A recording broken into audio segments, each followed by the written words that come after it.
ಜನವರಿ 2ನೇ ತಾರೀಕು ಬೆಂಗಳೂರಿನ ಹೈಗ್ರೌಂಡ್ ಪೊಲೀಸ್ ಠಾಣೆಯಲ್ಲಿ ಒಂದು ದೂರು ದಾಖಲಾಗಿತ್ತು. ಈ ಒಂದು ದೂರನ್ನ ಕನ್ನಡ ಚಲನಚಿತ್ರ ನಿರ್ಮಾಪಕರ ಸಂಘದಿಂದ ನೀಡಲಾಗಿತ್ತು. ಅದು ಕೂಡ ಕನ್ನಡದ ಖ್ಯಾತ ನಿರ್ದೇಶಕರು ಹಾಗೂ ಮಾಜಿ ಬಿಗ್ ಬಾಸ್ ಕಂಟೆಸ್ಟೆಂಟ್ ಆದ ಚಕ್ರವರ್ತಿ ಚಂದ್ರಚೂಡ್ ಅವರ ವಿರುದ್ಧ. ಇದಕ್ಕೆ ಸೂಕ್ತವಾದ ಕಾರಣವನ್ನು ನಾವು ನೋಡ್ತಾ ಹೋದ್ರೆ, ಈ ಹಿಂದೆ ವಿಡಿಯೋದಲ್ಲಿ ಚಕ್ರವರ್ತಿ ಚಂದ್ರಚೂಡ್ ಅವರು ಕೆಲವೊಂದು ಅವಾಚ್ಯ ಪದಗಳನ್ನ ನಿರ್ಮಾಪಕರ ವಿರುದ್ಧ ಬಳಸಿದ್ರು ಎನ್ನುವುದಾಗಿತ್ತು. ಈ ಬಗ್ಗೆ ಮಾತನಾಡಲಿಕ್ಕೆ ಖುದ್ದು ಚಕ್ರವರ್ತಿ ಚಂದ್ರಚೂಡ್ ಅವರಿದ್ದಾರೆ. ಬನ್ನಿ ಅವ್ರನ್ನ ಮಾತಾಡಿಸ್ತಾ ಹೋಗೋಣ. ಸರ್, ಮೊದಲನೇದಾಗಿ ಈ ಒಂದು ವಿಚಾರವಾಗಿ ಏನು ಚಿನ್ನದ ಕಮೋಡ್ ಆಗಿರಬಹುದು, ಕಾಂಡೋಮ್ ಆಗಿರಬಹುದು, ಈ ಪದ ಬಳಕೆ ಮಾಡಿದ್ದು ಸತ್ಯನಾ? ಇಲ್ಲ, ಅದು ಮೊದಲನೇದಾಗಿ ನಾನು ಆ ವಿಡಿಯೋ ಮಾಡಿದ್ದು ನಂದು ಒಂದು ಅಖಾಡ ಅಂತೇಳಿ ಒಂದು ಪಾಡ್ಕಾಸ್ಟಲ್ಲಿ ಮಾಡಿದ್ದು. ಮೂಲತಃ ನಾನು ಪತ್ರಕರ್ತ ವೃತ್ತಿಯಿಂದ, ಪ್ರವೃತ್ತಿಯಿಂದ ಸಿನಿಮಾದಲ್ಲಿದ್ದೀನಿ, ಆ್ಯಕ್ಟ್ರ್ ಇದ್ದೀನಿ, ಡೈರೆಕ್ಟ್ರ್ ಇದ್ದೀನಿ, ರೈಟ್ರ್ ಇದ್ದೀನಿ, ಕೆಲಸ ಮಾಡ್ತಾಯಿದ್ದೀನಿ ಬೇರೆ ಬೇರೆ ಭಾಷೆಗಳಲ್ಲಿ. ಕನ್ನಡದಲ್ಲಿ ಒಟ್ಟು ಒಂದು 47ರಿಂದ 50 ಪಿಕ್ಚರ್ ಕೆಲಸ ಮಾಡಿದ್ದೀನಿ. ಮೂಲವಾಗಿ ನನಗೆ ಸಮಸ್ಯೆ ಕಂಡಾಗ ಸಮಾಜದ ಪರ ಧ್ವನಿ ಎತ್ತೋದು ನಿಮ್ಮೆಲ್ಲರಿಗೂ ಗೊತ್ತಿದೆ. ಅದು ನನ್ನ ವೃತ್ತಿ ಮತ್ತು ನನ್ನ ಕೆಲಸ. ಅದು ಆ ಸಂದರ್ಭದಲ್ಲಿ ಜನನಾಯಕನಂಥ ಒಂದು ತಮಿಳು ಸಿನಿಮಾ ಮಾಡೋದಕ್ಕೆ ಹೋಗಿ, ವಿಜಯ್ ಅಂತ ಒಬ್ಬ ದೊಡ್ಡ ಸೂಪರ್ ಸ್ಟಾರ್ ಇಟ್ಕೊಂಡು ಕನ್ನಡ ನಿರ್ಮಾಪಕರೊಬ್ಬರು ಮಾಡೋಕ್ಕೆ ಹೋಗಿ, ಅಲ್ಲಿನ ರಾಜಕಾರಣ ಏನು ನಡೀತಾ ಇದೆ ಎಲ್ಲರಿಗೂ ಗೊತ್ತಿರೋ ವಿಚಾರ, ಯಾವುದೂ ಗುಟ್ಟಲ್ಲ. ಅಲ್ಲಿನ ಅಪಸವ್ಯಗಳಿಗೆ, ರಾಜಕಾರಣಕ್ಕೆ, ತಮಿಳು ಇಂಡಸ್ಟ್ರಿಯ ಸಿಸ್ಟಮ್ಗೆ ಹೇಗೆ ಒಬ್ಬ ನಿರ್ಮಾಪಕ ಬಲಿಯಾಗ್ತಾನೆ. ಆತನ ದುಡ್ಡು 500-550 ಕೋಟಿ ಸಿಲ್ಕೊಡೋದು ಅಂದರೆ ಸುಮ್ಮನೆ ಮಾತಲ್ಲ ಅದು.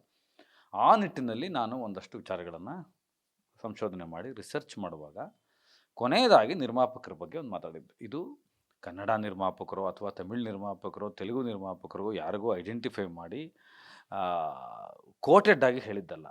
ಕೆಲವು ನಿರ್ಮಾಪಕರು ಕೇಳಲ್ಪಟ್ಟಂತೆ, ನೋಡಲ್ಪಟ್ಟಂತೆ, ಆ ವದಂತಿಗಳು ಅಥವಾ ಸುದ್ದಿಗಳಲ್ಪಟ್ಟಂತೆ ಒಂದು ಕೋಟ್ ಇದೆ, ಇಂಗ್ಲೀಷ್ ಕೋಟ್. ಅದು ದಟ್ ಈಸ್ ಕಮೋಟ್ ಟು ಕಾಂಡೋಮ್ ಸರ್ವಿಸ್ ಮಾಡೋದು ಅನ್ನೋದನ್ನು, ಆ ಕೋಟನ್ನು ಬಳಸಿದ್ದೆ, ಪ್ರೋವರ್ಬನ್ನು ಬಳಸಿದ್ದೆ.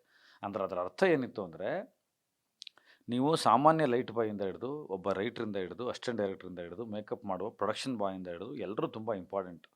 ಆದರೆ ಈ ಇಂಡಸ್ಟ್ರಿ ನಾಯಕ ಕೇಂದ್ರೀಕೃತ ಆಗೋಗಿದೆ. ಅಂದರೆ ಒಂದು ಹೀರೋಗಳ ಸುತ್ತುತ್ತೆ, ಅವರೊಂಥರ ಪವರ್ ಆಫ್ ಬೇಸ್ ಥರ ಇರ್ತಾರೆ.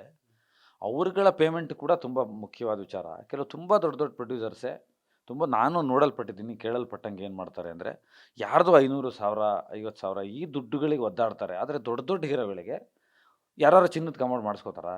ನಾನಂತೂ ನೋಡಿಲ್ಲ. ಆ ಥರ ಆ ಪ್ರೋವರ್ಬ್ನ ಬಳಸಿದ್ದೆ, ಅಷ್ಟಕ್ಕೂ ನೀವು ಹಣ ಕೊಟ್ಬಿಡ್ತೀರ ಅವ್ರಿಗೆ ಅಂತ. ಆಮೇಲೆ ನಾನೇ ಕೆಲವು ಪ್ರೊಡ್ಯೂಸರ್ಗಳ ಬಾಯಲ್ಲಿ ಕೇಳಿದ್ದೆ. ನನಗೇ ಕೆಲವು ಪ್ರೊಡ್ಯೂಸರ್ಸ್ ಹೇಳಿದ್ದಾರೆ, ಅಯ್ಯೋ ಅವ್ರು ಕಾಂಡೋಮ್ ಅಂದ್ಬಿಟ್ಟು ಇನ್ನೆಲ್ಲ ಕೇಳ್ತಾರೆ, ಅದಕ್ಕೂ ನಾವು ದುಡ್ಡು ಕೊಡಬೇಕು, ಅಷ್ಟು ಸರ್ವಿಸ್ ಮಾಡ್ತೀವಿ, ಇನ್ನು ಹೀರೋಗಳ ಮನೆ ಬಾಗಿಲು ಕಾದು ಸಾಕಾಗೋಗಿದೆ ಅಂತ ನಿರ್ಮಾಪಕರುಗಳ ಬಾಯಿಲೇ ಬಂದ ಮಾತದು. ಹಿಂದೆ ತುಂಬ ವರ್ಷದ ಹಿಂದಿನಿಂದನೂ ಇದು ಕೇಳಲ್ಪಟ್ಟ ಮಾತಿದು. ಸೊ ಇದನ್ನು ಇಟ್ಕೊಂಡು ಆ ಪ್ರೋವರ್ಬು ಮಾತ್ರ ಕಟ್ ಮಾಡಿ, ನಾನು ಹೇಗೆ ನಿರ್ಮಾಪಕರ ಇಡೀ ವಿಡಿಯೋನ ಸರಿಯಾಗಿ ಕ್ಷಮತೆಯಿಂದ ನೋಡಿದ್ರೆ ಅದು ನಿರ್ಮಾಪಕರ ಪರವಾದ ವಿಡಿಯೋ. ಅವ್ರಿಗೇನೆಲ್ಲ ಕಷ್ಟ ಆಗ್ತಾಯಿದೆ, ಇದು ಸಿನಿಮಾದಲ್ಲಿರೋ ರಾಜಕಾರಣಗಳೇನು, ಹೀರೋಗಳು ಏನು ಮಾಡ್ತಾರೆ, ಹೇಗೆ ರಾಜಕಾರಣಕ್ಕೆ ಬಲಿಯಾಗಬೇಕಾಗುತ್ತೆ, ಒಂದು ಸಿನಿಮಾ ಹೇಗೆ ಮೋಡ್ ತೊಗೊಂಡ್ಬಿಡುತ್ತೆ. ಈಗ CBFC ಇರ್ಬೋದು, ಸೆನ್ಸಾರ್ ಇರ್ಬೋದು, ಯಾವ ಲೆವೆಲ್ಲಿಗೆ ಓಡಾಡ್ತಾ ಇದ್ದಾರೆ ಅವರು. ಕೋರ್ಟ್ಗೆ ಹೋಗಿ ಕೂತಿದೆ. ಈಗ ಎಲೆಕ್ಷನ್ ಬಂದ ಮೇಲೆ ರಿಲೀಸ್ ಅಂದರೆ, ಅದೇ ನೀವು ಒಂದು 10 ಕೋಟಿ ಸಿನಿಮಾ ಆದರೆ ಏನು ಮಾಡ್ತೀರಾ?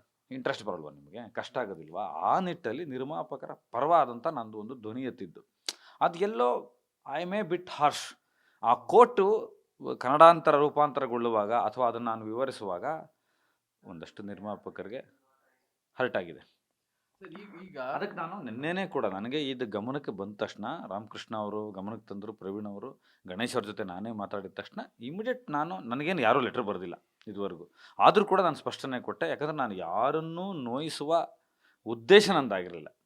ನಾನು ಇದುವರೆಗೂ ಇಷ್ಟು ವರ್ಷ, 23 ವರ್ಷ ಸಾರ್ವಜನಿಕ ಜೀವನದಲ್ಲಿ ನಾನು ಮಾತಾಡ್ಕೊಂಡು ಬಂದಿದ್ದೀನಿ, ಆ್ಯಕ್ಟಿವಿಸಮ್ ಮಾಡಿದ್ದೀನಿ, ಹೋರಾಟ ಮಾಡಿದ್ದೀನಿ, ಬೀದಿಗಿಳಿದು ಕೆಲಸ ಮಾಡಿದ್ದೀನಿ, ಬೇರೆ ಬೇರೆ ವಿಭಾಗಗಳಲ್ಲಿ ಕೆಲಸ ಮಾಡಿದ್ದೀನಿ. ಇಷ್ಟು ವರ್ಷ ಆಗದಲ್ಲೇ ಇರೋದು ಒಂದು ಪ್ರಮಾದ ಇವಾಗ ಯಾಕಾಗುತ್ತೆ? ಸೊ ಇದು ಉದ್ದೇಶಪೂರ್ವಕವಲ್ಲ, ಕ್ಷಮೆ ಇರಲಿ ಅಂತೇಳಿ ನಾನು ನಿರ್ಮಾಪಕರ ಸಂಘಕ್ಕೆ ಕುರಿತು ಪತ್ರ ಬರೆದಿದ್ದೀನಿ. ಸರ್, ಈಗ ಅತಿ ಮುಖ್ಯವಾದ ಪ್ರಶ್ನೆ ಏನು ಅಂದ್ರೆ, ನೀವು ಕೂಡ ವಿಚಾರವಂತರಿದ್ದೀರಿ, ನೀವು ಪುಸ್ತಕಗಳನ್ನ ಬರೆದಿದ್ದೀರಿ. ನೀವು ಈ ಹಿನ್ನೆಲೆಯಲ್ಲಿ ಏನು ಹೇಳಿದ್ದೀರಾ, ತಮಿಳು ನಿರ್ಮಾಪಕರಿಗೆ ಈ ಒಂದು ಮಾತನ್ನ ಹೇಳಿದ್ದೀನಿ ಅಂತ ಹೇಳಿದ್ದೀರಾ. ಅಂದ್ರೆ KVN ಕನ್ನಡ ಫಿಲಂ ಇಂಡಸ್ಟ್ರಿಯಲ್ಲೂ ಸಾಕಷ್ಟು ಸಿನಿಮಾನ ಪ್ರೊಡ್ಯೂಸ್ ಮಾಡಿದೆ, ತಮಿಳಲ್ಲೂ ಮಾಡುತ್ತೆ. ಹೀಗಾಗಿ ಪ್ರೊಡ್ಯೂಸರ್ಗೆ ಭೇದ ಭಾವ ಅಂತ ಇಲ್ಲ, ಇಲ್ಲಿಯವರು ಅಲ್ಲಿ ಹೋಗಿ ಮಾಡ್ತಾರೆ, ಅಲ್ಲಿಂದ ಇಲ್ಲಿಗೆ ಬಂದು ಮಾಡ್ತಾರೆ ಪ್ರೊಡ್ಯೂಸ್. ಸೊ ಈ ಒಂದು ವಿಚಾರಕ್ಕೆ ಏನು ಹೇಳ್ತೀರಾ? ವಾಟ್ ಐ ಆಮ್ ಸೇಯಿಂಗ್, ಇಲ್ಲಿ ಪ್ರೊಡ್ಯೂಸರ್ಸ್ ಅಂತ ಬಂದಾಗ ನಾನು ಜನನಾಯಕನ ವಿಷಯ ಮಾತಾಡಿರೋದು ಕಂಪ್ಲೀಟ್ ತಮಿಳು ವಾತಾವರಣ, ಅಲ್ಲಿನ ರಾಜಕೀಯದ ವಾತಾವರಣ. ಆಮೇಲೆ ನಿರ್ಮಾಪಕರುಗಳ ಬಗ್ಗೆ ಇಷ್ಟು ಹೆಲ್ಪ್ಲೆಸ್ನೆಸ್ಸಿಗೆ ನಿರ್ಮಾಪಕರುಗಳನ್ನ ತಗೊಂಡೋಗ್ಬಿಡ್ತಾರೆ ಅಂತ ಮಾತಾಡಿರೋದು ಯಾವುದೇ ಭಾಷೆಯ ನಿರ್ಮಾಪಕರುಗಳು ಅಂತ ಅಲ್ಲ. ಅದರಲ್ಲೂ ನಮ್ಮ ಕನ್ನಡ ನಿರ್ಮಾಪಕರದ್ದು ಅದ್ರ ಉಲ್ಲೇಖವೇ ಇಲ್ಲ ಇಡೀ ಸಿನಿಮಾದಲ್ಲಿ. ನಾನು ನಿರ್ಮಾಪಕರ ಪರವಾಗೇ ಮಾತಾಡಿರೋದು. ಈಗಲೂ ನಾನು ಅದನ್ನೇ ಹೇಳ್ತಾ ಇರೋದು. ಆ ಕೋಟ್ ಏನಿತ್ತು ಅದು ಕೋಟ್ ಭಾಷಾಂತರ ಆಗುವಾಗ ಒಂದು ಒಂದು ಒಂದು ಒಂದು ಬಿಟ್ ಹಾರ್ಷ್ ಆಗಿದೆ. ಅದು ಕೆಲವರ ಮನಸ್ಸಿಗೆ ನೋವಾಗಿದೆ. ನಾನು ಅದನ್ನು ಒಪ್ಕೋತೀನಿ ಮತ್ತು ಅದಕ್ಕೆ ನಾನು ನನ್ನ ಪತ್ರದಲ್ಲಿ ಸ್ಪಷ್ಟವಾಗಿ ಸರಿ ಬರೆದಿದ್ದೀನಿ ಅದಕ್ಕೆ. ಇದು ಯಾರನ್ನೂ ಪರ್ಪಸ್ಫುಲಿ ಉದ್ದೇಶವಾಗಿ ಮಾಡಿರೋದಲ್ಲ. ಆಮೇಲೆ ಅಲ್ಲಿರೋರು ಎಲ್ಲರೂ ನನಗೆ ಪರಿಚಿತರೇ. ನಾನಲ್ಲಿ ಪದಾಧಿಕಾರಿಗಳು ನೋಡಿದ್ರೆ ಎಲ್ಲರೂ ಪರಿಚಿತರು, ಸ್ನೇಹಿತರು, ಒಡನಾಟ ಇರೋರು, ಫೋನ್ ಎಕ್ಸ್ಚೇಂಜ್ ಇರೋರು, ಎಲ್ಲರೂ ಗೊತ್ತಿರೋರು. ಈಗ ನಾನು ಯಾಕೆ ನಮ್ಮ ಚಿತ್ರರಂಗದ ನಿರ್ಮಾಪಕರ ಬಗ್ಗೆ ಮಾತಾಡ್ತೀನಿ, ಅಥವಾ ಯಾವುದೇ ನಿರ್ಮಾಪಕರು, ಈಗ ನನ್ನ ಸಿನಿಮಾ ಮಾಡಬೇಕು ಅಂದರೆ ನಿರ್ಮಾಪಕರು ಬೇಕಲ್ವ. ನಾನು ಅವರ ಅಸಹಾಯಕತೆಯನ್ನು ಮಾತಾಡೋಕೆ ಹೋಗಿದ್ದು. ನನಗೆ ಬೇಸರದ ಸಂಗತಿ ಏನು ಅಂದರೆ, ನಾನು ಏನು ಅವ್ರ ಪರ ಧ್ವನಿ ಎತ್ತಿದ್ನೋ ಅದನ್ನು ತುಂಬ ಜನ ಬೇರೆ ಬೇರೆ ರಾಜ್ಯಗಳು ಹೇಳ್ತಾ ಇದ್ದಾರೆ. ಹೌದು, ನೀವು ಹೇಳ್ತಾ ಇರೋದು ಕರೆಕ್ಟು. ಈ ಥರ ಬಂದು ಹೊರಗಡೆಯಿಂದ ಬಂದು ಪ್ರೊಡ್ಯೂಸರ್ಸು ಕನ್ನಡ ಇರಲಿ, ತಮಿಳಿರಲಿ, ತೆಲುಗಿರಲಿ ಸಿಗಾಕೊಂಡ್ಬಿಡ್ತಾರೆ ಕೆಲವು ಕಾರಣಗಳಿಗೆ, ಕಷ್ಟ ಆಗ್ಬಿಡುತ್ತೆ ಅಂತ. ಅದನ್ನು ಹೇಳಕ್ಕೆ ಹೋಗಿದ್ದು ಅದು ಅವ್ರಿಗೆ ಅದು ಅರ್ಥ ಆಗಿಲ್ಲ. ನಾನು ಯಾರ ಪರವಾಗಿ ಧ್ವನಿ ಎತ್ತಿದ್ದೀನೋ ಅದು ಅವ್ರಿಗೆ ಅರ್ಥ ಆಗಿಲ್ಲ. ಬಹುಶಃ it's A lack of miscommunication. ಅದೊಂದು ಸಣ್ಣದೊಂದು ಕುತಂತ್ರ ಮಾಡಿದ್ರು. ಅಷ್ಟು ವೀಡಿಯೋ ಮಾತ್ರ 20 ಸೆಕೆಂಡ್ ವೀಡಿಯೋ ಮಾತ್ರ ಕಟ್ ಮಾಡಿ, ಅದರ ಹಿನ್ನೆಲೆ ಮುನ್ನೆಲೆ ಏನು ಗೊತ್ತಾಗ್ದಂಗೆ ಮಾಡಿ ಅದನ್ನು ವೈರಲ್ ಮಾಡಿ. It's okay, it's all in the game. ಆ ಕಾಡೆ ಇಳಿದಿರ್ಬೇಕಾದ್ರೆ ಕೆಲವು ತಪ್ಪು ಪಟ್ಟುಗಳನ್ನು ಹಾಕುತ್ತೆ, ಸರಿ ಮಾಡ್ಕೋಬೇಕಾಗುತ್ತೆ, ತಿದ್ಕೋಬೇಕಾಗುತ್ತೆ, ಅಥವಾ ಇಂಥ ತಂತ್ರಗಳಿಗೆ ನಾವು ಇನ್ಮೇಲೆ ನೆಕ್ಸ್ಟ್ ಹುಷಾರಾಗಿರ್ಬೇಕಾಗುತ್ತೆ.